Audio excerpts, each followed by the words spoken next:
Welcome to the show. We are back up and rolling after some extended time off. My last show was Festivus show. Oh, man. Was it really that long ago? Festivus, almost 2 weeks ago. Vince and Jesse checked in with a brief show last week. The time away, it gave me some time to kind of work on some different pet projects. I was working on this sitcom pilot. It's about a 40-something-year-old guy who's got a bunch of kids. He juggles a bunch of jobs, and he kind of sits around and like spews out a bunch of mid Notre Dame takes. Mid? I was going to call it Around the Bend with Ven, like working title. You can't have the bend in there. Oh, okay. Yeah. Can't have the bend. Can't have the bend in there. All right. I was going to wear my The Bend t-shirt today. But do you have one? Please tell me you have one. I wish you did. I actually looked for one over the break. And I saw, like, on my Facebook feed, it must have been listening to us talking about The Bend a couple of weeks ago. If anyone missed it, which I'm sure some people did, on the Festivus show, which, of course, is the airing of grievances, Vince's top Notre Dame-related grievance was The Bend. The basketball uniforms, the theme, just using the name. Yeah. And so that was Vince's top grievance with Notre Dame. And so like a day or two later, I'm on my phone and in my Facebook feed, the Bend shirts come up. And so I click and I was like, because it was like, on sale. And I was going to get one. I what I wanted to do was to be sitting here today wearing my The Bend shirt just for Vince, day one back. But they only had mediums. No. Yeah.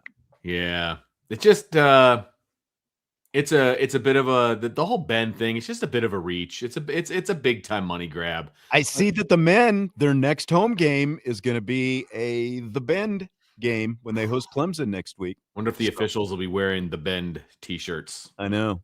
Make Shrewsbury happy with the officials then. Yeah, no kidding. Something's got to make him happy. Oh, my gosh.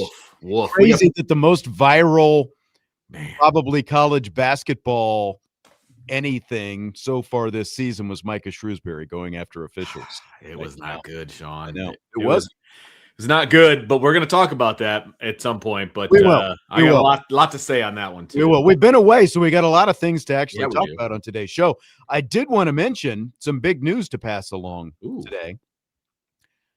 If I say two pros, what's the first thing that comes to mind to you? And a cup of Joe. Ah, yes. Did you happen to listen on your way into work this morning? No. Go ahead. I was going to say, how would I listen? Like, what is the frequency? Sports Radio WSBT 960 AM is now the home as of this morning. Two pros and a cup of Joe featuring Brady Quinn and LeVar Arrington. Just started this morning, the new morning show here on this station. Man, I need to get on board. I had no idea. I did not get the company email on that. So I'm going to blame management, but probably a reason for that. I enjoy their takes. I enjoy their show. So I will be tuning in from here on out. And my twin daughters are just going to have to deal with it on the way into school. And I won't say I've been like pushing hard for it forever, but you may have heard. Did you ever listen to the Maggie and Perloff show in the morning? Yes. Good, bad, indifferent? It was I was very indifferent. Like it was just it was an show for me. Yeah. Well, that show is gone. Oh, and wow. Apparently there was a merger of a couple different media companies, and that show, Maggie and Perloff, got shown the door. It got eliminated. And so that whatever, I don't remember the like whatever the name of the company is now that basically we were taking. We put a new show on that replaced it last week, and let's just say it was it didn't really register with the brass because they didn't get like any chance to actually hear the new show, any kind of demos or anything like that. So I got the email over the weekend. I don't even know the name of the old show, but that show is gone. Wow. Two pros and a cup of Joe, Brady Quinn, LeVar Arrington, right here on this freaking station. I'm fired up. I was like That was one of the first questions I asked when I started working back here again. Hey, have you guys ever thought about Brady Quinn, Two Pros and a Cup of Joe? Put that on, and now it is reality. I am about that. I do not want to look a gift horse in the mouth because I do believe that whatever the other show was, this is a better option. Okay. Yes. But just to play devil's advocate, usually over like the Christmas holiday, there's like backups and like all like right. Was there did we get a full sense of what this other show even was? Yeah, well, again, I never listened. Okay. I didn't hear it. I was out of town for most of last week, but fair enough. But yeah, it just did not go over. Okay. Well. So cool. Hey, ends justify the means as far as I'm concerned. Right, like I'm excited about that. It will be tuned into tomorrow. That's right. I'm in. You know, Vince, it's crazy. It has been 37 days since Notre Dame played its last game of the season. Stanford, November 29th. That was Notre Dame's last game. 37 days since that. 29 days since the college football playoff selection show that was on December 7th. But Notre Dame has remained a constant topic of conversation for the entirety of these last 5 weeks. Yep. They haven't played a game in 5 weeks, 5+ weeks now at this point. It's just been Notre Dame everywhere, like just rolling off the tips of everyone's tongues. And, you know, the latest I can't get you out of my head topic of conversation came the other day over the weekend. ESPN released these inflated bowl ratings. Did you see the graphic that they tweeted out? I heard about it. I heard about it. So the Pop-Tarts Bowl drawing 8.7 million viewers, giving, you know, soft target Notre Dame haters the chance to point out the fact that the bowl Notre Dame opted out of had more viewers than all but one Notre Dame regular season football game this year. I mean, okay, like that. This is where you need your shirt. The stats lie, whatever it is. For losers. Stats are for losers. That's what it is. Yes. This is where you need that shirt because there's no way to prove this, but I would go to my grave with this thought in mind that if Notre Dame participated in the most shtick-worthy bowl game of the postseason, which is the Pop-Tarts Bowl, by the way. I mean, it's all shtick, right? The trophy's a toaster. You've got the live. No, exactly. Like I will give the Pop-Tarts Bowl this. Yeah. Like they have like the better completely nothing to do with the actual bowl itself. Like Correct. they've got the gift. Like yes. they've got the viral social media thing with the dancing Pop-Tarts and the toaster and the whole thing. And yes. I do think that part of the deal is people tune in. They want to see the shtick. That. Yeah. They want to see the shtick. And I get it. If Notre Dame participated in place of Georgia Tech, okay, you would have had more than 8.7 million viewers. Period. Agreed. And there's no way you can convince me otherwise. Yeah. None. And as Indiana Grinders 14U, little travel baseball team, it looks like they're 34,000 people in attendance. Like, did you notice? Did you watch any of the Pop-Tarts Bowl? I did not. No, I saw the. I highlights, watched just a little bit. Low lights. I watched a little bit. Yeah. And I don't know if since you didn't really watch, ESPN did its best to only show the lower bowl of the stadium. Of course, because it was empty once at the or top. Twice where they panned and they had the wrong angle. Yeah, and there were nothing but empty seats at the top of the stadium. Like, right. Yes. I think it's just hilarious because all these people want to keep bringing Notre Dame into the conversation, even though they keep saying they hate Notre Dame. And again, like Notre Dame didn't even play in this game, and they had to take their shots. It's like the opening scene in Wedding Crashers. I don't know when the last time you saw Wedding Crashers was. I know the whole movie right here. Yes. The opening scene where they're doing the divorce litigation, Rebecca De Mornay and Dwight Yoakam, and they're sitting there with Vince Vaughn and Owen Wilson. And it's like Notre Dame, the hate side is on one side, you shut your mouth when you're talking to me. And then, you've got, like Notre Dame on the other side of the table. And it's like, that's right, baby, go comatose for me. And like that's what it feels like to me. They're just like bickering back and forth for no real reason. And in the meantime, it's just comedy gold because, Vince Vaughn and Owen Wilson to just riffing, there in the middle. Hey, if you want to throw a few miles at us, I mean, we'll take them. That's right. That's great. That's a fantastic movie. But like even this whole ratings thing, of course ESPN is gonna, like pump itself as much as possible. But it's like, it's important to note that ratings for all sporting events are up this year. And, like no one's going to put an asterisk by it, but Nielsen changed its measurement for its rating system this year. Like they didn't used to do the out of home ratings, like bars and restaurants, basically, but they changed it. So all of that is included now. So it's kind of like, shooting fish in a barrel. Everyone's ratings are up this year, but of course they weren't going to say that when they released their nice little graphic about all their bowl ratings, setting, like the Pop-Tarts Bowl set a record and, all these the Revisa Quest Bowl set a record. Of course they all set a record.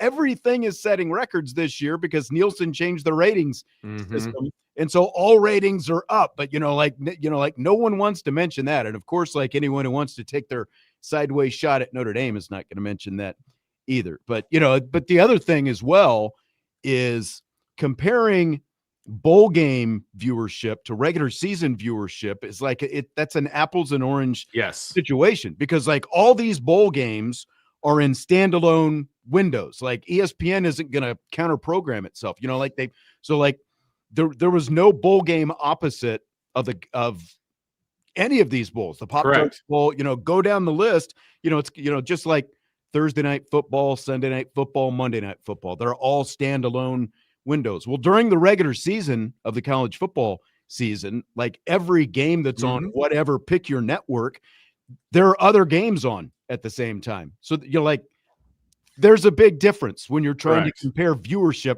for these different things, because the one regular season Notre Dame game that did have a better rating than any of these bowl games was the Notre Dame Miami game. They had like 10.5+ million.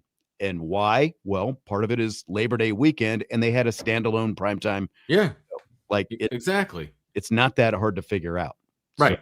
So, and you look, the whole, they're going to freeze Notre Dame out, that nobody's going to schedule them is just utter nonsense. It's just absolute nonsense, the whole thing. And, it's at the end of the day, Notre Dame does bring in viewership and they put butts in seats. I not only do I guarantee you they would have had better than 8.7 million viewers, there also would have been more than 34,000 butts in the seats. And they wouldn't have had to have creative camera work in order for it to look like a full stadium. So those things are all true, and that's not going to go anywhere. I'm surprised they're not using CGI. Seriously, Notre Dame fans just need to just take a breath, man. Like let them come. Let the haters come. It's fine. It's okay, because you're going to have to deal with it until this time next year.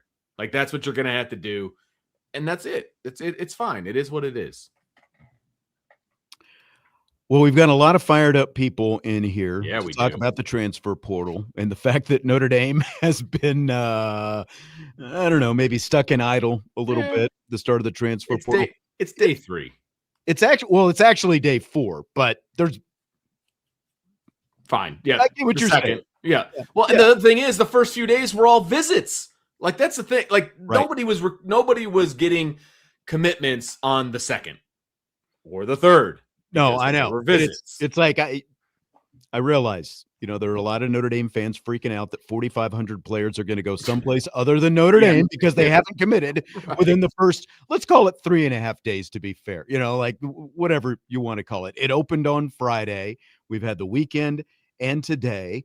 And, I guess the top 2 Irish targets, the wide receiver Nick Marsh from Michigan State, he's committed to Indiana, and the Iowa State defensive back Jontez Williams, he committed to USC over the weekend. So, like, where are you? Like, how a scale of 1 to 10, your freak out factor that Notre Dame hasn't landed a transfer in the first 3 days of the portal being open is what? If it's scale of 1 to 10, 1 being not freaked out at all, 10 being like I'm going bonkers bananas, I'm like a 2. Like it doesn't, because Notre Dame is in a position right now, in my personal opinion, where they need a couple of holes to fill, some defensive line, things like that. They don't have. They're not looking for a quarterback. They're not looking for starting corners. They're not looking for super impact players. Okay, so there's some impact, but it's like, but as you said, but rotation. They're not looking for a Riley players. Leonard or a Sam Hartman. Correct. Yeah, that's exactly right. They They're have not the key pieces in correct. place, and if Correct. they had to field a team today, they could. what they've got in place, especially with like what they've got, like they would be in really good shape. But they are looking well. They would be in pretty good shape. The biggest glaring hole is right in the middle of the defensive line. Yeah. No, I get that. And but other than that, they're not in bad shape. No, they're not in bad shape. That's the thing. Offensively, they're fine. Could they have used Nick Marsh? Absolutely. That's not a guy that you're gonna say no to if he wants to come. But at the end of the day, they're gonna be fine at wide receiver. There's a ton of talent in that wide receiver room. Everybody needs to just take a deep breath. Everything, like, they've got starting running backs, right? They got starting receivers. They got tight ends. They got offensive line. They've got quarterback. Like, offense, they're in good shape. Okay, you're right. Defensive line needs a little bit of something. There's no doubt about it, right? Michael Lynch here in the YouTube chat going the complete opposite direction. Correct. He's at a freak out of 10 right now. Michael, take a breath, my guy. Like, it's gonna be okay. Like, I do find it curious because okay, yeah, Jontez Williams and Nick Marsh, two of the higher rated guys at their positions. Would it have been nice to have at least one of those two guys? Absolutely. Sure. It would have. But look at the last couple of years. Jordan Clark and Devontae Smith, I think we can all agree those guys played really well at nickel for Notre Dame the last couple of seasons. Clark was the number 32 ranked defensive back. Smith was number 17. Okay, so they didn't land the top defensive back out of the portal. They did really well the last couple of years with what they got with guys who were ranked a lot lower at that position. Absolutely. Same with the wide receivers. Right. Malachi Fields wasn't number 1. I think he was number 9. Will Pauling was like the 70th ranked wide receiver. Those two guys combined for over 1,000 yards and 11 touchdowns for Notre Dame last season. Right. Exactly. Look, we got plenty of time. And even after the portal window closes, you can still sign guys. The portal window is to jump into the portal. Correct. Not to come out. It's to jump in. So everybody, I don't think Notre Dame starts classes for another week. So there's still time to bring in some guys. They'll still be in and plenty of time to start the semester, all of those different things. So yeah, look, they need to get some defensive tackles. No doubt about it. That needs to happen, right? Josh Burnham, that was a loss, no doubt, but that wasn't handled very well. KK Smith, that one surprised me a little bit, but at the end of the day, he wasn't going to start. He wants to go someplace and start. Right. Do you blame him? You know what I mean? Okay. I get it, So everybody just needs to just see how this thing plays out. And I mean, Smith has Jordan Faison and Jaden Greathouse in front of him. And then you've got other guys like Elijah Burris and Scrap Richardson coming on. And then you've got other freshmen coming in. It makes KK Smith is already going into his senior season. Next year, he's going to be a senior. And he wants to go someplace and play. So you completely... I completely understand that. Would you like to be able to keep those guys around? Of course you would, but you can't keep everybody. Well, and that's just, so where we are. Notre Dame had 14 wide receivers on the roster on scholarship. 14. Somebody had to go. And look, that part of that is because. And you want to add another guy to that room. Exactly. At least one guy. Right. They got a 5-man freshman class, which is a big class at wide receiver. I get it. But they're not going to be telling freshmen who just signed to hit the road. Right. So, you've got to trim that room down if you want the roster size that you've got to get to. So somebody had to go. I like KK Smith. I think he's a good player, but he wasn't going to start at Notre Dame. That's just a fact. So it just is what it is. Ghost of ND says, I'm not panicking, but I'm still angry at all the bull that's been said. Okay. Right. Hey, you're entitled. Or we the bull. Is that I think he's talking about the haters. Okay. At least I would hope so. Okay. All right. A lot more comments coming in the YouTube chat. Feel free to throw in your comments about the transfer portal and whatever else that you want to talk about. He's Vince D'Addario. I'm Sean Stiers. I don't even think I officially introduced you, as we started this show at the top. There's no need. It's all good. People know. People know. That's right. People know. Kind of a big deal around here. Kind of a big deal. Yes. Yeah. We'll continue. More transfer portal talk. Notre Dame, as of this point, might want to get on Twitter. I guess we might want to jump on and see if any breaking news happens. Someone will probably let us know. But we will take a timeout. We'll continue with more of the talk that is coming up next. Budweiser's Weekday Sports Beat with IrishBreakdown.com.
We continue Budweiser's Weekday Sports Beat with IrishBreakdown.com, along with guy who needs no introduction. Self-proclaimed, of course. I'm Sean Stiers. We do have some breaking news that I just saw. Do we really? Come out since the show started. Oh, my goodness. Central Florida defensive lineman Horace Lockett, one of Notre Dame's targets on the defensive line, has withdrawn from the transfer portal and is returning to UCF. Wow. I thought that was interesting. Some Disney money in there. Must have passed the hat and come up with some money Man. they put down there. Okay. Yeah. Interesting. Question from Mr. Poley in the YouTube chat. Do you think all the negative media attention is affecting portal interest for Notre Dame? No, I don't think it has anything to do with anything. I don't think these kids look at the media the way people think that they do. They're looking at pro prospects and money and fit, playing time, that kind of stuff. But I really don't think the media has the kind of pull on kids' attitudes as people think. And I, again, like I'm not like Kevin Bacon in Animal House, with the band, like running into the brick wall, running around telling you, all is well, all is like. Right. But at the same time, again, it's been 3 days and only a couple guys have committed, and it just feels like everyone is acting like Notre Dame is never going to get anyone. That's what it feels like. Right now. That's what, because Indy Wine and Cheese is asking, does Notre Dame have an excuse to be in the position they're in after what IU has done in 2 years? Get the dudes, get control of your position coaches, put the pieces together, win the dang games. Again, they've got a bunch of visits planned this week. I don't understand why everyone is freaking out just because a couple guys in the transfer portal have made commitments to a couple of other places. Right. Not everyone commits on the first 2 days of the portal. Correct. Yes. So, yes, absolutely correct. And you got to kind of let it play out a little bit. We're in day 4 of the portal. Most of the visits happened over the weekend. And so you're getting obviously some commitments here on Monday, which I totally understand. But you're also going to see some commitments because there's still visits scheduled throughout this week because school hasn't started yet.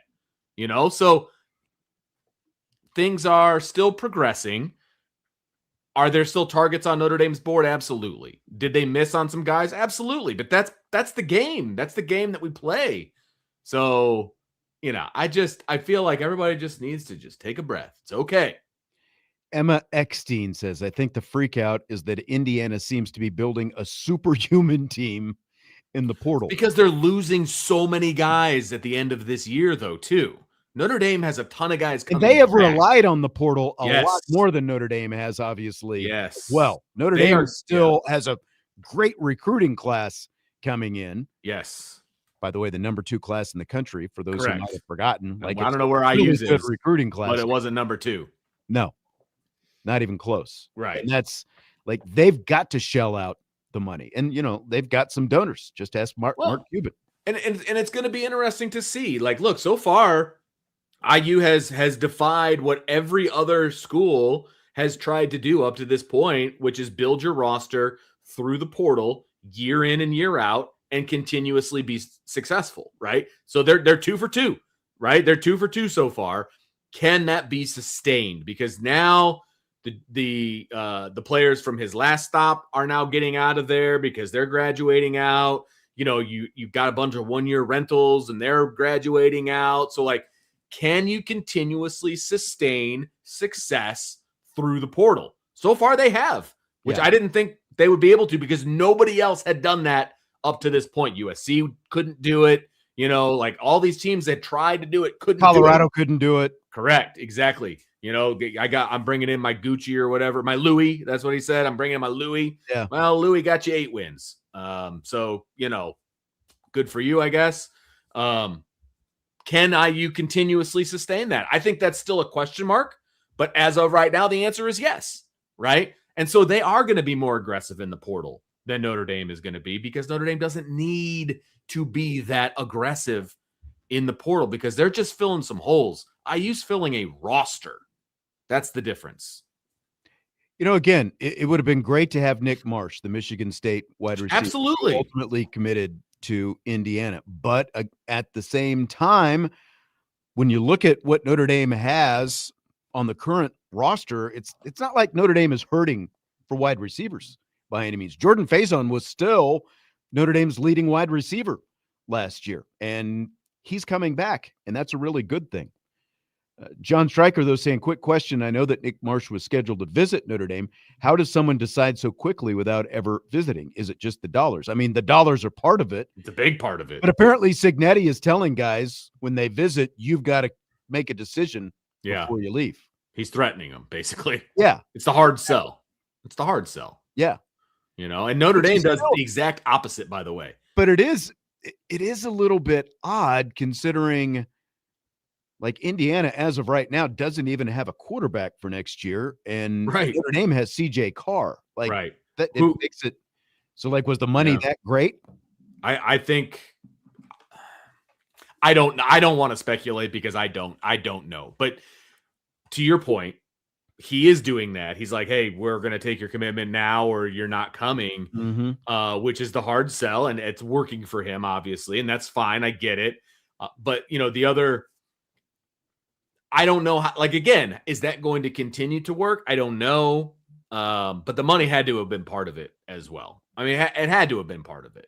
So, we'll see. I thought Notre Dame had a really good chance of getting Nick Marsh because I know that CJ Carr and him have a relationship. They're both from Michigan. They wanted to play together, and he never even made a visit to Notre Dame. So, if Notre Dame's going to be in competition with IU in the future for portal guys, they're going to have to get him on campus first. Like, that's what's going to have to happen, right? But Notre Dame does it differently than IU. Notre Dame encourages other visits. Go check it out. We want to make sure that you're sure. Go check out these other plays. That's fine. And if you still feel like you want to be at Notre Dame, come on back. It's just a different way of doing it. So a couple, a lot of people obviously remember the name Keon Keeley, the defensive end who at one time committed to Notre Dame. He ended up going to Alabama. Sean is asking, any chance Notre Dame can win the Keon Keeley sweepstakes? Would love to add him. It's Mitch85 says might be harder for Keon since he's an undergrad / not a graduate of Bama. Would love to grab him. But as a freshman, you can get him in. Like that's just first year studies stuff. Right. But Keon Keeley's not a freshman. Like isn't he? I thought he was a freshman. No, he's been there for 3 years. Shut up. Has it been that long? God, yes. I'm old. That's all that is. Yes. And this is my bad. That's going to be the biggest issue. Notre Dame is one of the few schools who puts their football players on a 3-year track, to get them their degree in 3 years. And if he's been at Alabama for 3 years and he doesn't have his degree, it's going to be really hard to get him in. Like, these are conversations I was actually I've had in terms of like some of the transfers that the women's basketball team was trying to get. There were a couple players who had been at their schools for 2 and 3 years, didn't have degrees. Notre Dame couldn't get them in because of it doesn't matter what the sport is. If you're a grad transfer, it is astronomically easier to get these players in. But Keeley, I'm not going to speak for him in a specific instance, but in general, if they've been at a school for 3 years, 2 and 3 years, don't have their degrees yet, it's going to be really hard to get them in because, one, what kind of student are they? Do they have the grades? 2, they're going to want to come here, and the different deans of these schools, they want them to be able to get their degree, and if their transcripts aren't going to jive, it's really hard to get them in.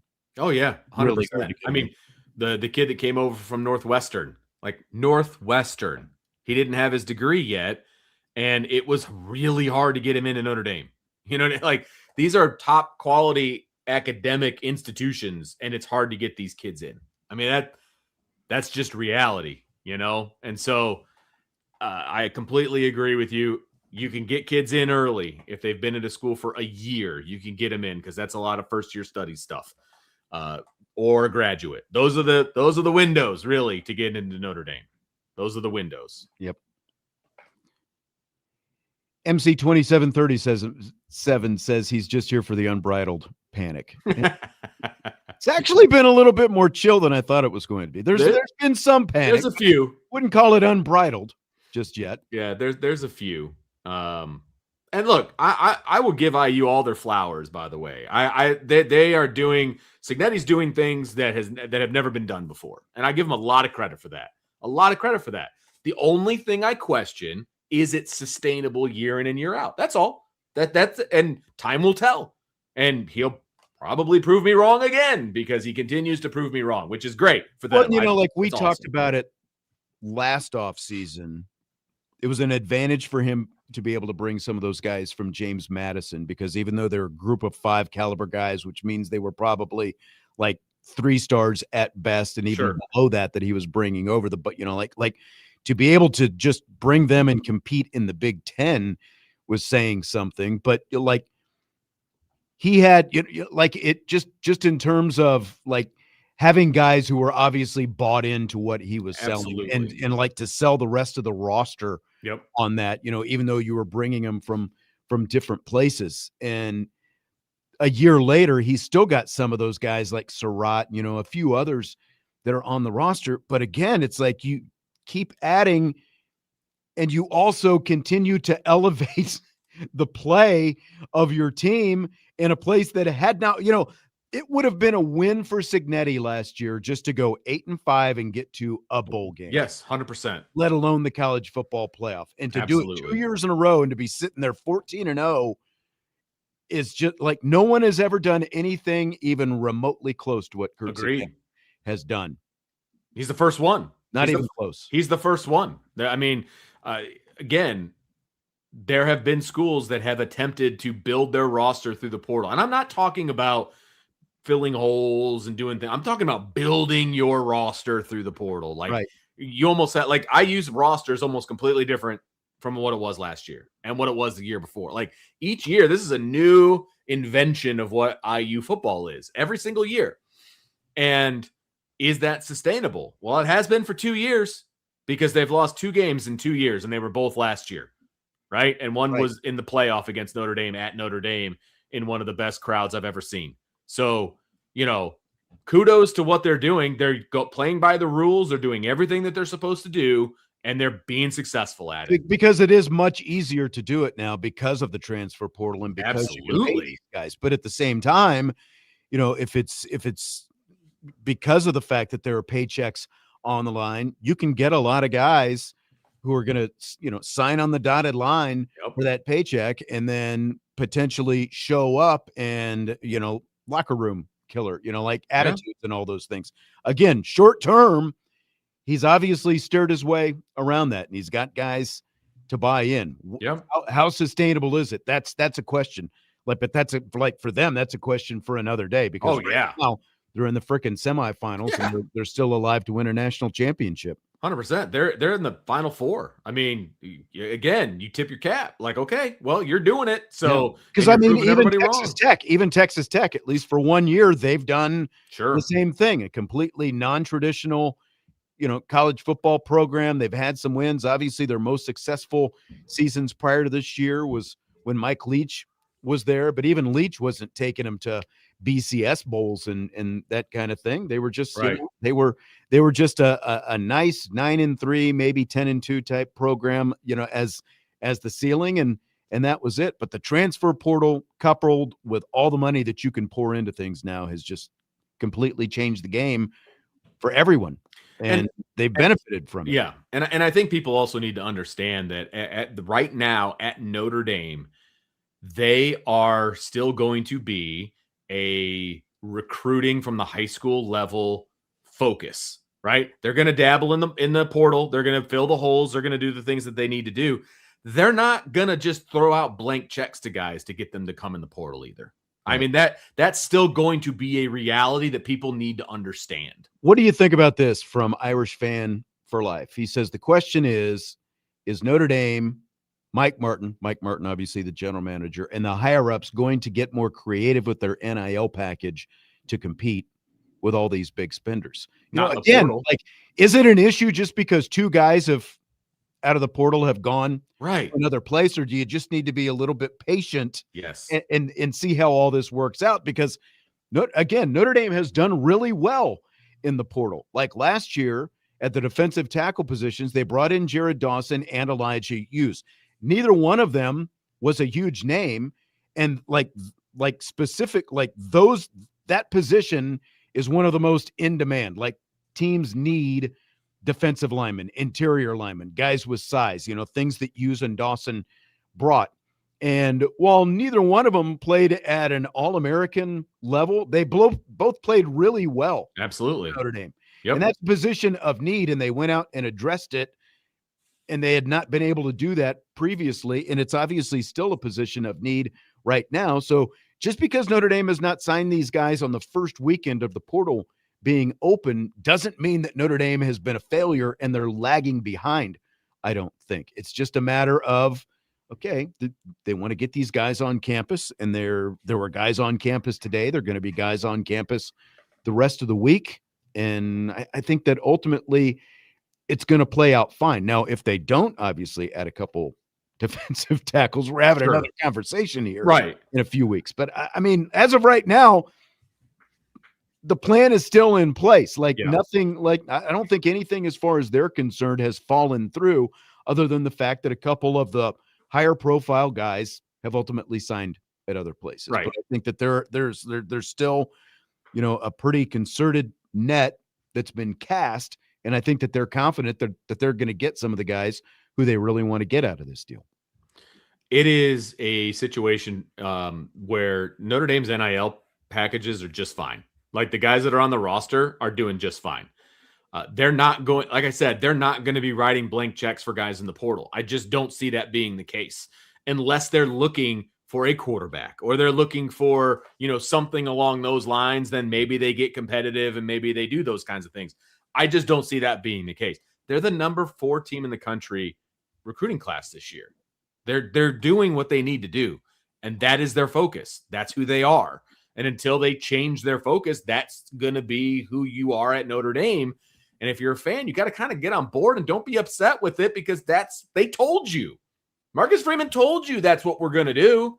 So you kind of have to expect the way this is going to roll out. You're not going to win every battle, on the recruiting trail, whether it's high school kids or whether it's the portal. That's just not reality. So you just have to be calm. You have to be patient. You have to wait for Notre Dame to do what they do. Now, the question was about, the GM and all that. I've heard some things, that are going on with the guys that are currently on the roster that I'm not super happy about with the way they're kind of changing the NIL amounts that guys are getting and things like that. And some of those guys have now jumped into the portal, but that's what Notre Dame wanted. That's why they did what they did.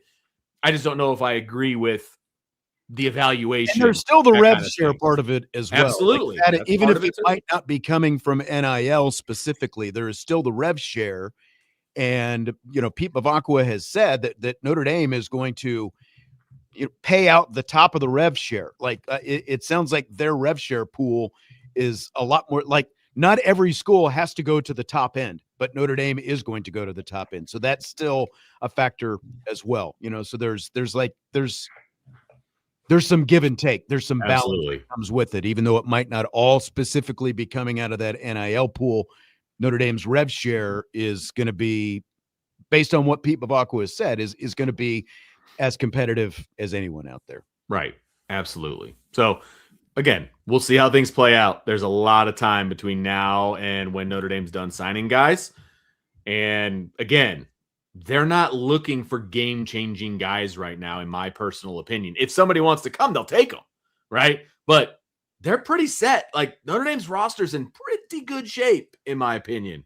So I would be very curious to see, like we're looking at the roster right now on January 5th, what we're looking at on August 31st, and who is actually starting games and who's in the rotation. What does that look like? And how many portal guys are involved? Like you're going to have way more guys that are on the roster right now that are contributors. I would say 90% of the starters who start next season are already on the roster, or, maybe coming in this freshman class, it's going to be early enrolling. Like 90% most likely are already here. There are a few more comments that I want to get to from the YouTube chat. And there's some others. So we got a full second hour with rapid fire and a lot of different topics that we're going to get to as well. It's just a juicy Monday, Vince. Everyone's fired up about They really are. Somebody in particular. Vince hit the ban. Vince. The timeout. We went timeout. You banned. It's a timeout. All right. I've got one of Bernie's comments queued up. He is particularly fired up. That's right, Tuco. Weekend at Bernie's. It's a little out of control. Bernie is not happy about the weekend, and he takes issue with it right now. But I do have at least one of his comments and some other comments from the YouTube chat that we're going to get to here in just a minute, including the news of Josh Burnham, who entered the portal, and he is already committed to Indiana. So we'll do that when we return. Budweiser's Weekday Sports Beat with IrishBreakdown.com.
We should just call this show Overreaction Monday.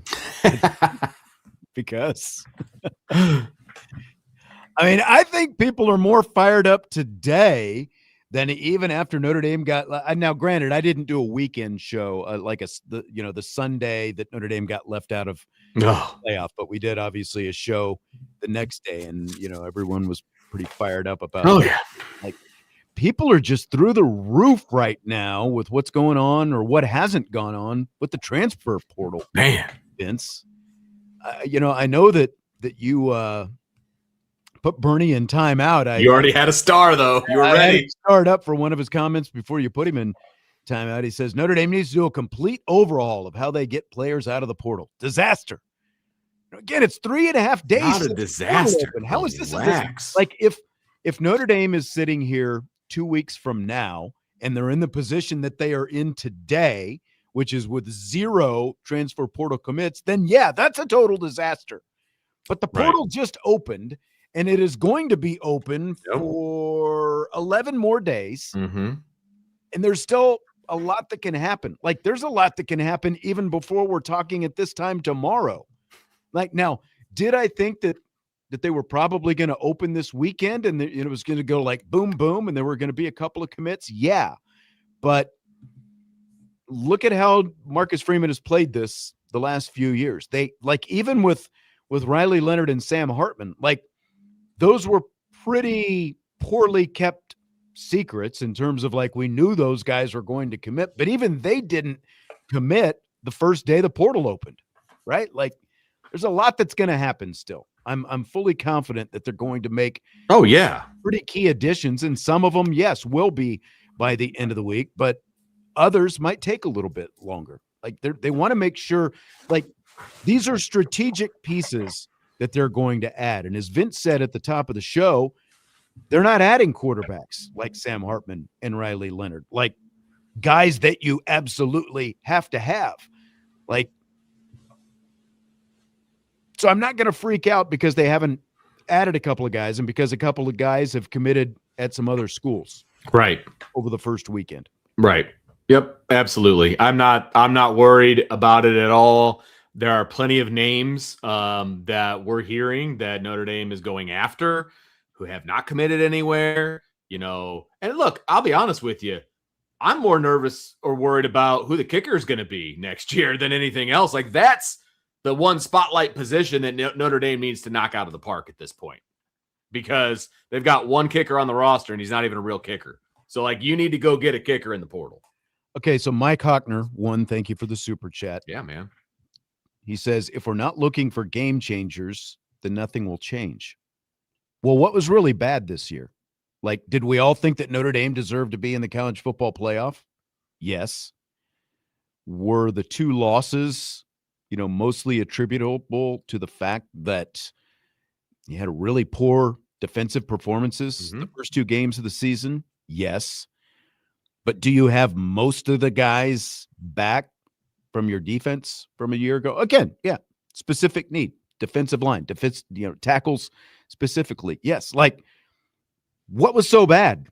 Like when you're saying nothing will change. Well, if nothing changes, they're going to be competing for a spot in the playoff 11 months from now, right? Right. They've got game changers on the roster. They don't need to go get game changers in the transfer portal. That's just the reality of it, if I'm being honest. Like that, is CJ Carr not a game changer now? He's not a game changer anymore. Like a lot of the Don Schuler, Drake Bowen, go on down the line. Leonard Moore, like those guys aren't game changers anymore. Like there's game changers on the roster. You just have some holes to fill, and not as many as IU has to fill. If we're being honest, and they'll be the first ones to admit it. That's why they're doing the hard sell of like, hey man, if you don't commit while you're on campus, then you ain't coming. It's a hard sell for a reason. Decaf is asking, can someone explain the Burnham transfer to Indiana? We can't get into specifics because it's really, that's stuff that is going to stay behind closed doors. But the bottom line was he wasn't getting the playing time that he wanted. And whether we agreed with it as analysts or we disagreed with it, and I disagreed with it, I thought he should be getting more playing time. He's going to go someplace where he can get more playing time. That's the bottom line, So I think that's really what it came down to. I just don't think he felt valued from a playing time situation. Not that dissimilar from Rocco Spindler, Sam Pendleton. Sure, a couple names there, didn't I? and Coogan, right? I mean, Coogan was the MVP of the Rose Bowl. He wasn't going to start at Notre Dame. That's just a fact. That's just reality. He wasn't going to start at Notre Dame, so he left. And kudos to him. Had a great year at IU. Joe says, "Do you think there's more pressure with just one portal?" Maybe to a degrrie, but I would argue maybe that's why people are freaking out right now. Yeah, that's fair. Maybe even more. Yeah, that's fair. Look at it that way. I would say, IU is bucking the trend. Like, they're literally in the Final Four, and they're still signing guys out of the portal. Like, they're doing it on all levels. Like, congratulations, man. Like, that's like the easy excuse. Well, we're getting ready for the Final Four, so not really focused on the portal. No, they're pretty focused on the portal. They're doing a good job. This to me, Bernie's back. Welcome back, Bernie. I'm glad you came out of timeout. Let's find a little balance here. But he says Indiana owned us this weekend, and they're busy winning games in the playoffs. What are we doing? It's Monday in crickets, except that we lost another player. What are you doing? Though, Vince, is like, would you rather win the press conference, right, or win once the season starts? Right. That's exactly. So many people are about like winning day one, winning the press conference when the guy is announced and you say all the right things. Like Liam Cohen, Jacksonville Jaguars head coach, didn't necessarily win the press conference last year. He came out with the Duval, and everyone was like making fun of, like the way he said Duval and all the crazy things. And they're like, man, is this really the right guy? Well, look at the results a year later. The Jacksonville Jaguars turned into one of the best teams in the AFC. They're in the playoffs. They play the Buffalo Bills this weekend. A lot of people think that Trevor Lawrence is going to get the best of Josh Allen this weekend. I would rather win the long haul than win necessarily the right now. Like, don't overreact to right now, because again, it's been 3.5 days since the portal opened. The portal is going to be open for another 11 days. Notre Dame is going to go out and address some very specific needs, and I've got every confidence that they're going to be just fine when all is said and done. Yep. And as you said, who's going to be the starters at the end of August when the season kicks off next year, when Notre Dame goes up to Lambeau to take on Wisconsin? Who are the starters going to be? I still think that 90% of them are probably going to come from the roster that they have right now without any portal guys added to it. I think it's going to be higher than 90%. It's going to be a number that starts with 9 for sure. The number probably will be, because like when you think about 22 guys total, you're probably right. It might be closer to 95 or 96%. Right. That comes from the roster. Exactly. And that's what people have to remember. The game changers are already here. They're already going to Notre Dame. They're already in class. They're already on the roster. You know what I mean? So that's where I'm at. And again, people will be happy once it finally happens. It's just they live in the right this second, the right now. And if it's not happening right now, then it's never going to happen, Sean. Come on. You should have a full roster on January 5th. And the crazy thing is, Vince is one of the most impatient people I know, and he is preaching patience. Right. Seriously. Like, I could not be any less upset about what's happening right now. I heard about the Nick Marsh news. I was like, shucks. Like, okay, who's next? Because again, I think there's a bunch of talent in the wide receiver room right now. USMA 876 says we got to win the portal. Obviously, I agree, but you don't have to win it on day 1, day 2, or day 3. Like, that's just where it's at for me. I think that they're going to go out and they're going to get some really good players, and they're going to be key contributors, significant contributors, but I'm not going to freak out because they didn't get the first 2 flavors of the moment. The minute the chutes opened on the transfer portal, the doors opened on the transfer portal, they didn't get them on day 1, 2, or 3. I think they're going to be fine. I agree. I agree. Yep. All right. Rapid fire coming up. Hour number 2. We didn't even talk about what's going on with the defensive line coach, and there's a lot of other topics we're going to get to in rapid fire in hour number 2 of the show. That is coming up. Budweiser's Weekday Sports Beat with IrishBreakdown.com.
It's hour 2 of Budweiser's weekday sports beat with IrishBreakdown.com. And that can mean only one thing, Vince. Are you ready for rapid fire? You darn tootin' I am. It's a new year. I'm ready for some rapid fire questions. All right. Well, I'm not going to turn the page just yet on the transfer portal. I'm going to slip one or two in before we move on and get to some of these other topics. Bill says the big thing regarding the transfer portal is we haven't lost a bunch of top players. Mm-hmm. Everyone must be going after our guys. And then he adds to that, for me, winning the portal is retaining enough of our great roster and adding 2 defensive linemen, boundary receiver, and a kicker. Other than that, maybe depth pieces at quarterback, tight end, and running back. I think these are all pretty good points. Bill. I think that's a very fair and balanced take that I've heard today. 100%. And give it some time. Give it some time. Like, there are names out there, and I don't know if I'm supposed to say them or not, so I'm not going to, but there are names out there that Notre Dame's going after that people are going to be very happy about if they can land them. Just be patient. Like, I don't want to put the cart before the horse and start talking about them, because then people just get more disappointed if they don't happen. Right. And then you just freak out. The freak out rate factor just goes right through the roof. But I think it's a great point on retaining the roster, because, like, who have you lost? Well, by and large, you've lost a bunch of depth guys, just like last year. Mm-hmm. And, just like the year before as well. That's kind of been how things have gone since Marcus Freeman. I mean, obviously, there was no transfer portal when Brian Kelly was here, but the transfer portal era, that's really the way things have gone so far. They've done a great job of retaining the guys that they absolutely feel like they've got to keep, and it's been depth guys who have moved on. So I think that is every bit as important as, like, who you go out and you bring in from the portal is retaining your own roster. Right. That's a huge piece to this, because, again, their high school recruiting has been so good.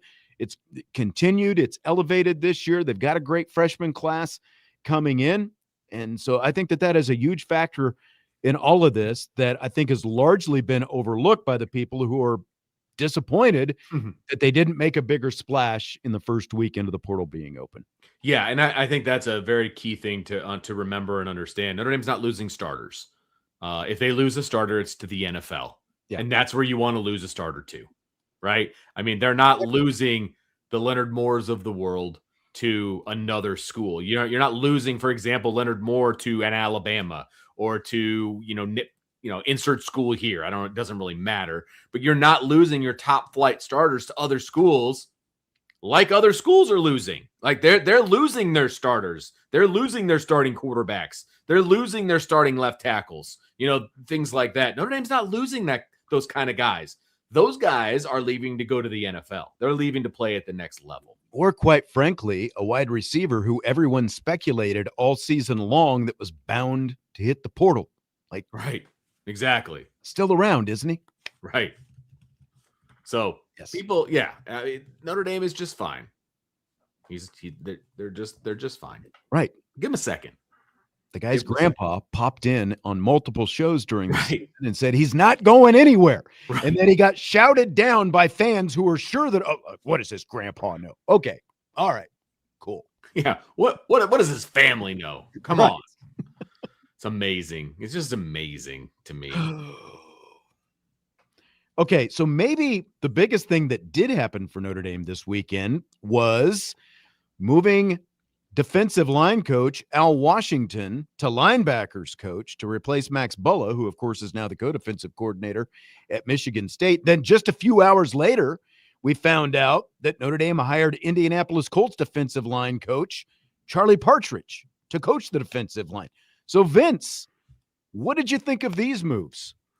Apparently, look, I would be lying if I said I know every assistant coach in the NFL and how good they are and all. Come on, Vince. I'm just.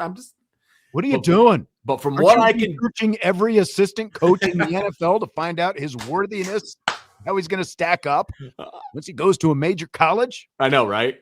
What I can gather from people who are more in the know about these positions and stuff, it sounds like this is a home run. It sounds like it's a home run. They did a very good job of kind of obviously moving Washington to linebackers and then bringing him in. because that's where he fits best. And Washington has coached linebackers before, so that makes sense. And the linebacker room is really freaking good already. And so let's roll. You know what I mean? So I think this is a home run hire from what it sounds like. I think you can probably feel pretty good about where the coaching staff roster is right now and guys leaving. And, there's still the NFL jobs that are going to open and some possibilities there, obviously. But I think you can feel pretty good about where things are at. I think Notre Dame's in really, really good shape when it comes to their coaching roster. I mean, my first reaction when we heard that Al Washington was going to linebackers coach was, oh, man, remember when Mike Elston did that? Like, that didn't really work out, but Washington has coached linebackers, and like for his career trajectory, it makes sense because, he's been in the running for some different positions and he hasn't been a coordinator. So I think that moving off the line and going back to coaching linebackers, which again is done in the past, I think that that's probably good for him and for the team. And then the fact that you bring in a guy like Partridge, who again, it's like, did we know Charlie Partridge's name last Thursday before this happened, even though he's, just right down the road with the Indianapolis Colts? No. But then you look at his background, and this is what you always do. Like, you look at his background, been a defensive line coach for a long time, Pittsburgh, Arkansas, Wisconsin, even had a, stint as a head coach at Florida Atlantic. And I think that you don't have to look too far into Partridge's past to look at a guy like Kalijah Cansey, former Pitt defensive lineman, the ACC Defensive Player of the Year just 3 years ago. And he goes from being a 3-star recruit out of high school, Cansey did, to being a first-round draft pick in the NFL of the Tampa Bay Buccaneers just a couple of years ago. And, and this was a guy who Partridge coached. So I think you look at player development and it's like, boom, something like that pops right away. So it really feels like this is going to be like when you talk about Notre Dame kind of being able to go to another level, it feels like this could be the kind of move that really does that for Notre Dame on the defensive side of the ball. I dig it. I'm excited to see what he can infuse into this defensive line. Obviously hoping they get a couple more bodies in there. But what is this going to look like, moving forward? I like it. I like this move a lot. I think this is one that you can be excited about. I really do. I agree. One quick question from the YouTube chat. We talked about this in the first hour of the show. Hulk Strongest asked, do you want Keon Keeley? Keeley, of course, again, a former Notre Dame recruit who had committed to Notre Dame, ended up flipping and going to Alabama after 3 years. Keon Keeley is in the transfer portal. I just don't think that I don't know what his transcripts look like, but again, he is an undergrad transfer. I doubt that he has his degree from Alabama, and that is going to make it very restrictive for him or anyone else who is an undergrad who is still trying to, is still degree seeking, doesn't have his degree yet. I think it's going to be really hard for him or anyone in that profile to be able to transfer into Notre Dame. It's a different, like if we're talking about Keon Keeley as a football player, you bring him in. Right. 100%. Right. You would want his skills. Yes. Right. But there's other factors that you just named. And so it's going to make it very difficult for that to happen. But if somehow they can make it happen, yes, you want Keon Keeley. Don't be that guy. Well, he spurned us before. You don't want him now. Did you watch him play in the playoff? Because he made some pretty big plays for Alabama. I would like him to be on Notre Dame's roster. I just don't think it's realistic. Fill in the blank. It's blank that Notre Dame wide receiver Jordan Faison is going to give up lacrosse to focus on football in his final year in college. It's curious, to be honest with you, because he's a very good lacrosse player. Now, the pro potential of a football player from an earning potential versus the pro potential of a lacrosse professional player, huge difference, right? And, he has proven that he is a very important piece of the Notre Dame offense. And so he's going to get some looks and he's going to have an opportunity to play professional football where he's going to make way more money than he would have playing professional lacrosse. It's curious. I will say that because he came in as a lacrosse player, all of those things. Right. But it makes sense. Yeah, Kevin Corrigan can't be probably too happy about the whole thing at this point. Absolutely. One, it is amazing to me that Jordan Faison, like we talked about KK Smith already being a senior and Keon Keeley at Alabama getting ready to be a senior. It is amazing that Jordan Faison is going to be a senior because it literally seems like yesterday where we were out there watching him at his first training camp, and it's like, wow, this guy can actually do some stuff. This guy who was a quarterback in a high school, this lacrosse player, he actually looks pretty good out there. But now here we are, fast forward, and he's getting ready for his senior year. I think admirable is an interesting word that you use. Like, I think it's like from a career standpoint, I think it makes a lot of sense for Jordan Faison because he showed a lot of really good things last year. And I think that when he looks at his career future, the career trajectory that he has, like he led Notre Dame like he led the entire team in receiving this past year as a junior.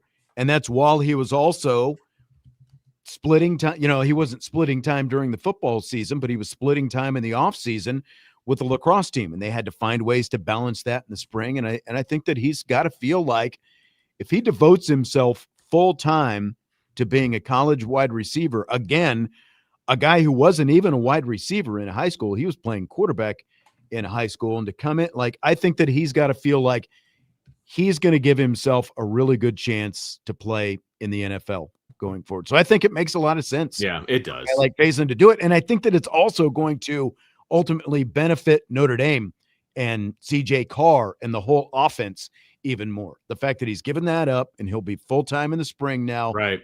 Full-time in the summer, doing everything, all focus on football. I think it's going to be really good for everybody. I completely agree because he basically hasn't been around for spring. I mean, because he's been playing lacrosse and playing at a high level, right? I'm curious to see what happens with his brother now, too, because he's scheduled to play both lacrosse and football. And he's, in theory, I think, a better lacrosse player than his older brother. So, you know, what does that look like moving forward? And how good is Dylan? I believe his name is Dylan. Yes. What is he going to look like on the football field versus the lacrosse field and all of those different things? So I think it's the right move right now based on how successful he's been for the football program, for sure.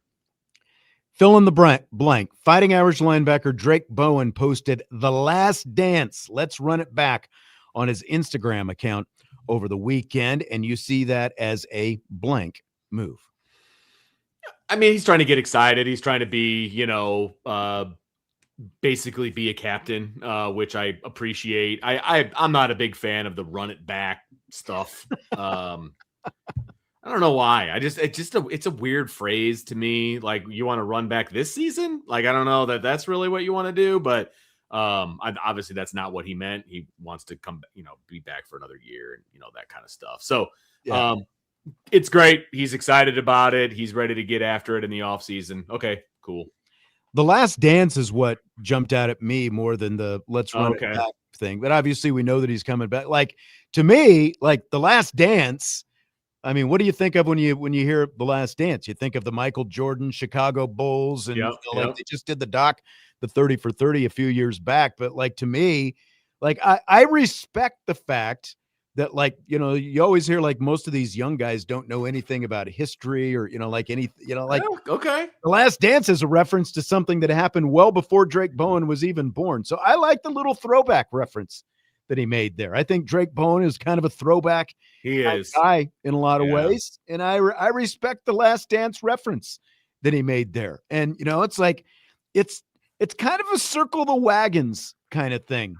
I think, you know, like they're obviously putting everything they've got into what's going to happen in 2026. And I do think these guys like Drake Bowen, who are on this 2025 roster and who felt that playoff snub, I think it's going to fuel them this offseason. And I think it's a little bit of an indication of that. Like, we're here to win a championship in 2026. I think that's part of what Drake Bowen is saying with this. Yeah. And I love it. I mean, he's obviously, he played a bunch his freshman year. I mean, so he's a 4-year player, right?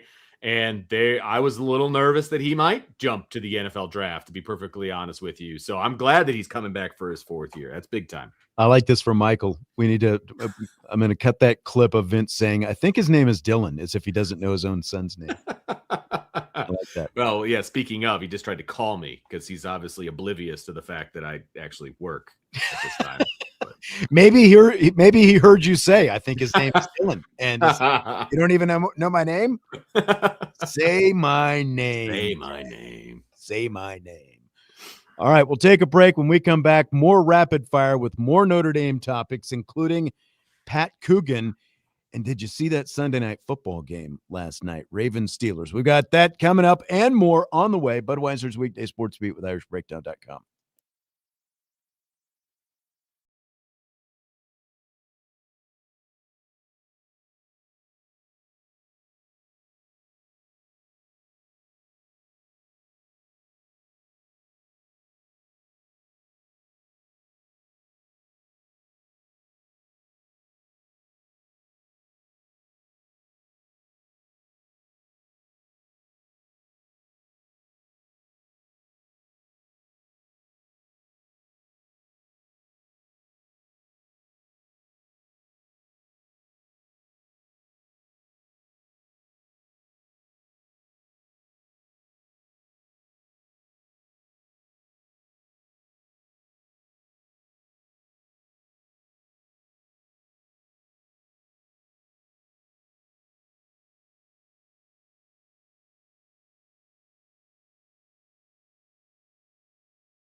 Budweiser's Weekday Sports Beat with IrishBreakdown.com, along with Vince D'Addario. I'm Sean Stiers. We continue with some rapid fire here tonight. Some more questions I'm going to get to in the YouTube chat in minutes. A lot of interaction today. There is interaction. There is. Not surprising on this Monday. Good to be back, by the way. Like I said, it's been almost 2 weeks since I did a show. You still feeling like you still continuing to feel good? Like any ups and downs? Well, like 85%, I would say. Today was my first day back to school, so I was definitely a little tired at the end of the day. Start to work that stamina back up there. But hey, I wasn't going to leave you hanging on a Monday afternoon. So well, I'm glad you're feeling good. It was good. I found out some crazy stuff about the cancer they took out of me. It was stage 3, Sean. Really? Who knew? I didn't know. Advanced, man. Yeah. And you never had any pain or anything? Nothing. Man, nothing. That is crazy. So yeah, just sans kidney now, and I had to bring the backup off the bench, and it's starters from here on out. So we can't go to the bench anymore. So we're good. We're good. Good to hear.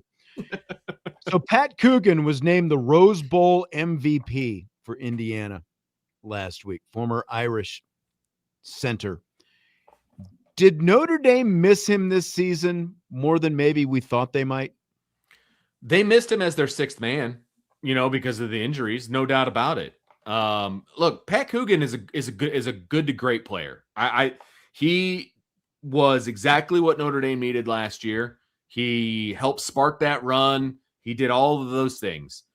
It's unfortunate maybe it's not unfortunate for Pat because he went to IU and now he's playing in the Final Four. So it worked out great for him. The unfortunate situation was that he was probably the sixth best guy and you need 5. Right. And that's just the reality of it. That's just the reality of it. And I think I do think that they missed like some of that outward fire, Sure. Like we knew all about, his speeches and, all those different kind of things, I was right there like 15 feet from it before the national championship game. Obviously it wasn't the difference. It didn't push him over the top against Ohio State in the national championship game, but it did feel like they were missing that, like that. I get that extra juice, like, you had some good captains and Emil Wagner was a captain and he tried to do some of that stuff as well. It felt like they were missing that. Now, the other side of that, though, to your point is, had he come back, like, how far would any of that have gone when you're not starting for half the year until you're waiting for Ashton Craig to get hurt again? Right. It's unfortunate that Ashton Craig got hurt, but like between the two, I think Ashton Craig is the better player between the two. Like Lance is asking, how did Pat Coogan fare compared to Ashton Craig when he was healthy? I do think that Craig was the better player between the two. And that's why ultimately Pat Coogan, decided to head down to enter the transfer portal last year. And that's why he ended up down there. So, but I do think that they missed a little bit of that kind of juice that Pat Coogan brought him last year. I think that's absolutely fair. But to your point, like how much juice can you give when you're the sixth man? How does that work? I don't know. I don't know the answer to that, right? Because we didn't have an opportunity to see what that would have looked like, in game 1 down at Miami, as he's, going out the tunnel with the rest of the offensive line as a guy who's not going to start. Is he still giving the fiery speech? Or is that not really a thing anymore? You know what I mean? So, and again, I could not be happier for Pat Coogan and the success that he had at IU and the fact that he was the Rose Bowl MVP. Like that's freaking awesome, man. Yeah. That is freaking awesome. Yeah. As Outbound says, he was a leader and a good hype. Yeah. Yes. 100%. I don't know if you're the number 2 center. Like, I don't know. And that's what I'm saying. Like, you're not going to be able to provide that.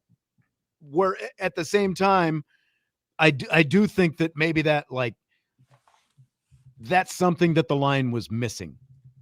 Again, if Pat Coogan had stayed, he's not going to be able to provide that from the bench. But I do think that like that kind of juice, that spark. Yeah. A few different people have said this because apparently they let Herb Street pick the MVP. I don't know. This is what I heard immediately afterwards, that they let him pick it. Brian says ESPN with the full troll job naming Coogan. Do you think they were trolling Notre Dame a little bit? Like everyone else is, it seems like. Maybe. It seems awfully manufactured, though, but it's fine. But and if that's the route you want to take, that's fine. I mean, he deserved it. He played really well. I mean, that's still a reality. But I think if nothing else, they recognize that Coogan was kind of the leader of the pack, Right. like bringing the teammates out to New York City for Fernando Mendoza's, Heisman ceremony and that whole thing, and they were all out together. Again, I think that Pat Coogan brought a lot of leadership with him. Absolutely. When he went to Indiana, and I Absolutely. think as much as anything, that was probably recognized. And the fact that they kept Mendoza clean, I think that was probably recognized as well. He played a great game, and he was an integral part of what they are doing, not what they were doing, what they are doing down at IU. No doubt about that. No doubt about that. As Bernie says, Mendoza has called Coogan the IU MVP multiple times, and I don't disagree with that. But again, like between the two, Ashton Craig was going to play this year, and when Craig was healthy, I think that he is the better center of the two. But Pat Coogan brought a lot with him from Notre Dame to Bloomington. Willie says, what's the connection between Mark Cuban and IU that he has been a large part of their NIL? Well, Mark Cuban is an Indiana graduate. He's a graduate. Right. That's right. Connection. There is something at Indiana known as the not just known at, it is the Mark Cuban Center for Sports Media and Technology. He gives a lot of money. The part of their journalism department down there is named after Mark Cuban because he has written a lot of checks to his alma mater. Mark Cuban, a lot of people might not realize this, but probably someone would have done this at one point. But Mark Cuban made his first big money by being the pioneer of online streaming of like radio broadcasts. Mark Cuban in the mid 90s, he was an IU alum, and he wanted to hear IU he wanted to be able to hear the broadcasts of Indiana Hoosier basketball. And so he is the guy who started like the whole trend towards streaming, all the sports broadcasts online. And so he started this tech company, and they streamed it, and then he sold it, and that's how he made his first big billion. I know that. Doing that. Yep, that's right. So that's his connection. There you go. As Stymie says, it was purchased by Yahoo. That's right. Radio sports broadcast streaming. That's where Cuban made his first big check. So, did you watch any of the Steelers-Ravens game last night? I saw the highlights. I did not watch the actual game itself, but I saw the highlights this morning, actually. I watched the first quarter after I got home from North Carolina last night. Watched the first quarter. Then I watched a little bit more than an hour of the Stranger Things finale. I still have to finish that up. And so I was like, well, okay, I'm going to go back to the football game now. And then what a fourth quarter it turned out to be. But the Steelers kicker missed an extra point at the end of the game. And then the Ravens kicker pushed a potential game-winning field goal as time expired. Damn kicker. He did too. He pushed it. And kickers are important, baby. Kickers are important. They are important. They are also easy scapegoats when you they are. Miss kicks like that. But which sucks, but yeah. Yes. And so it ultimately got the Steelers the final AFC playoff spot last night. So my question to you, Vince. Oh boy. As much as we thought Notre Dame should have been a playoff team, and we all pretty much agree on that, isn't a similar tortured ending in a big moment the likely way Notre Dame's season would have ended had they made the playoffs, giving the kicking woes that they had all year? It's definitely possible. I would like to think that Notre Dame would have won by enough that the kickers wouldn't have come into play. Depending on opponent. I mean, their opponent, so I think they would have beaten down. But like if Notre Dame had matched up against Indiana, could have seen a very close game. Or, like if they were in a game like Ole Miss, Georgia last week, where every possession becomes important. Right. No, listen. Notre Dame's kicking game is a travesty, no doubt about it. And eventually that would have come into play. I mean, it obviously did last year against Penn State. Huge kick at the end of the game to win Absolutely. it. And at the end of the first half, absolutely, they had to have. Right. Right. So I mean, I'm happy for the Notre Dame kicking team that they didn't lose the season and put it on their shoulders like that. Right. But yeah, that definitely could have happened. I'm just Absolutely. saying, when you get to the postseason, your deficiencies don't just go away. Like all your liabilities don't just disappear. What tends to bother you, Yeah, what your liabilities during the season only get magnified absolutely. once you get to the postseason. And that's what I'm saying. Like, it feels like, again, like if you're in a game like Ole Miss and Georgia played last week, the odds are that there was either going to be a missed crucial field goal, had Notre Dame been involved, or they get stopped on fourth down because they don't want to kick a field goal, like in the red zone, which both of those things happened a lot during the season. That's kind of what And I think. I, to be perfectly honest with you, it would have been very interesting to see what Marcus Freeman would do with the kicking game in the playoff. Right. To be honest, Exactly. because I don't think he would have kicked very much.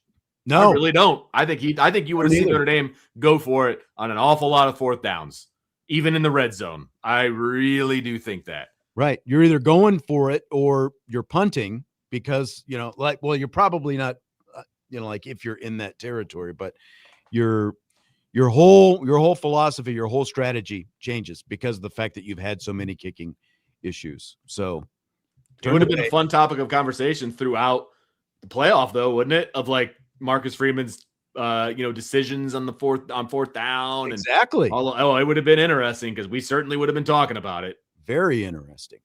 Okay, we'll take our final break. We're going to come back, and some crazy things happen, both Notre Dame men's and women's basketball over the weekend. Crazier on the men's side, maybe deflating on the women's side. But we'll talk about that when we return with Rapid Fire, Budweiser's weekday sports beat with IrishBreakdown.com.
Winding down Budweiser's weekday sports beat with IrishBreakdown.com and Rapid Fire with Vince D'Addario, Sean Stiers. We're talking about that Ravens-Steelers game last night and the kickers and all that stuff. I will say this, Vince. I know you hate Aaron Rodgers. Oh, with a passion. And I'm, mostly out on Aaron Rodgers as opposed to in. But I didn't want to see his career potentially end after a kicker missed an extra point because they were only up by 2 after that, after the kicker missed the extra point. It really would have stunk to see a guy's career end, a Hall of Famer's career end because a kicker missed an extra point. I will say that. Well, I mean, that's fair, I suppose. You're just a kicker hater. I know you hate him. I know you hate him. I wouldn't mind if his career ended because he slipped on a banana peel. I mean, I don't really care, to be perfectly honest with you. That's the one thing I didn't like was watching him celebrate the missed kick. I didn't enjoy that. Well, he was celebrating the missed kick because it meant that they won the division, and they. I know. In his case, maybe I just don't like seeing him celebrate at all, like ever. I got you. That's all. I got you. That's all. All right, the opposite of celebration: Notre Dame men's basketball versus Cal. I think we all probably know what happened right by now.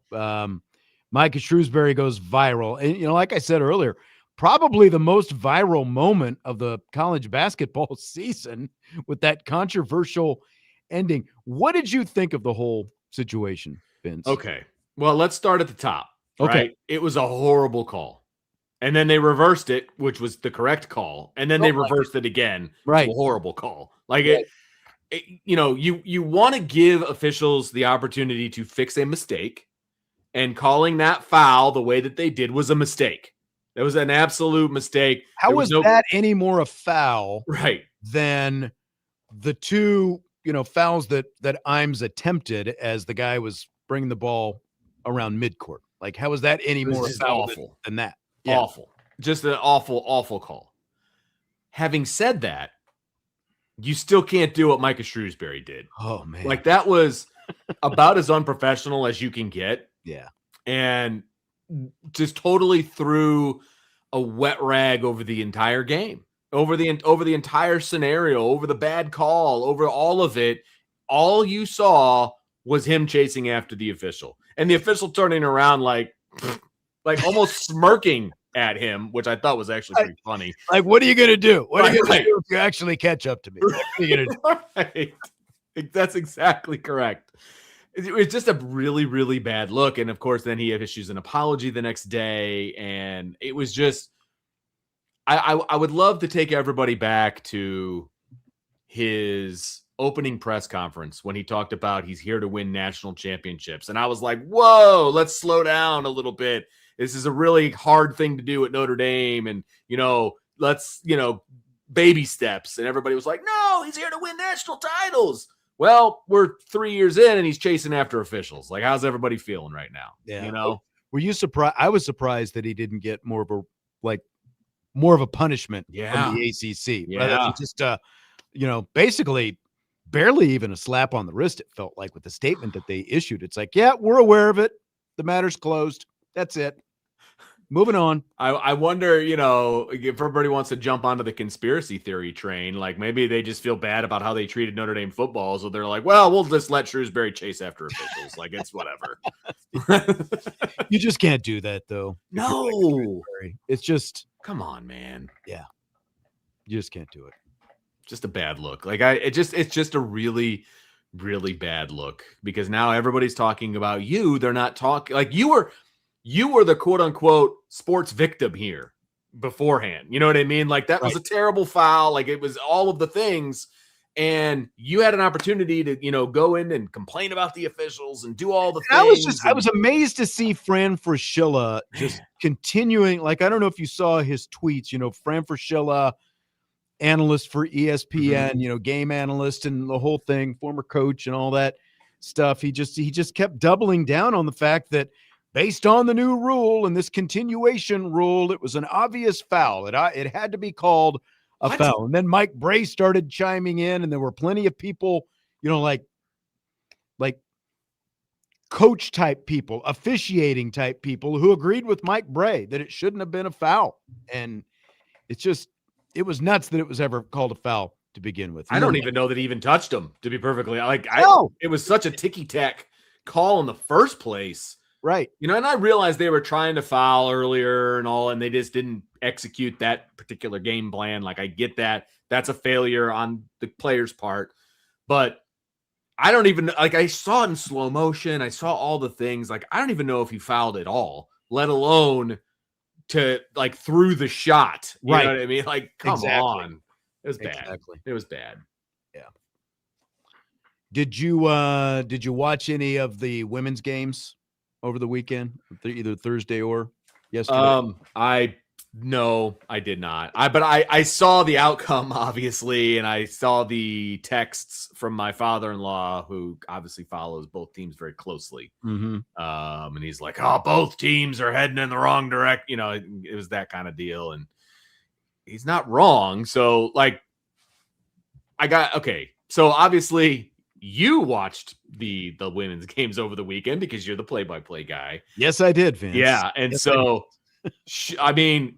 should Notre Dame fans be panicking after losing to Georgia Tech and Duke this weekend? I mean, it's not great, obviously. Where are things at for the ladies? And I mean, obviously, I was surprised at just how overboard some people, even in the media, went after some of the stuff that I saw some of our local media people after the loss to Duke yesterday about they missed the turn, they're going to miss the tournament, and they're only playing 6 players and all this difference. Well, it's like, are they how exactly are they supposed to not play 6 players? Have you looked at the roster? And again, you can talk about roster building and all these different things, and who they should or shouldn't have, and whatever else, but KK Bransford is hurt right now. She can't play. I don't know what exactly they're supposed to do. Right. The Georgia Tech loss is obviously the most distressing because, one, you were on the road and you were up by 14 points at one point in the second half, and they ended up losing that game. And it's a team with a sub 500 record, and you lost that game.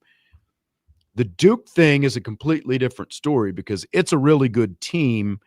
And, you look at the overall size, that's what's bothered Notre Dame this season is when the other teams have size, because Notre Dame has 3 players who are, 6'2", 6'3", and Duke had basically a whole roster with the exception of just a couple players who weren't 6'2", 6'3".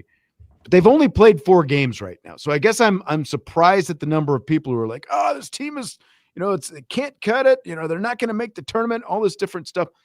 Here's how I look at it. They've played 4 ACC games so far, which means that there are 14 ACC games to go this year. Right. I think if they end up winning 8 or 9 more ACC games, they're going to be in the ACC tournament. And when you look at their schedule, I think it's a completely realistic expectation that they're I think if they win 8, if they win 8 more, that gives them 10 wins in conference play, which means they'll be above 500. I think it's 7 years in a row now, something like that. The ACC has sent 8 teams to the NCAA tournament. Right. And so if they win 10, 11 games in the regular season and ACC play, and again, look at their schedule. Now, there are some tough games coming up.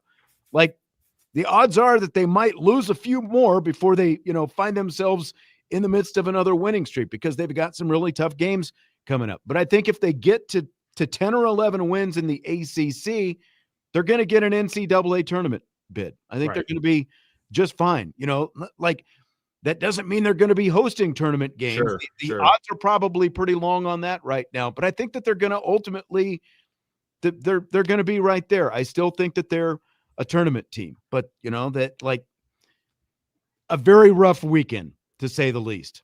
Again, starting with that loss at Georgia Tech, that was the most baffling thing that I think that I've seen this season. Well, and it's tough. Look, Notre Dame fell out of the top 25 for the first time in 4 years. That's a tough pill to swallow, obviously. I mean, it's a very proud program for good reason, right? Tons of success. And they're going to bounce back. I have full faith that they're going to bounce back. But we also knew going into the season, Sean, I mean, this roster was completely different than it was last year. I mean, completely different. And basketball's a game of finesse and feel, and you got to get used to the matchup. Absolutely matchups. And the matchup with Duke was not a good matchup for Notre Dame. It was not a good matchup. No. And so, it's going to take time, and it's going to take longer than people probably would like for this team to kind of gel. And again, like you said, there's injuries.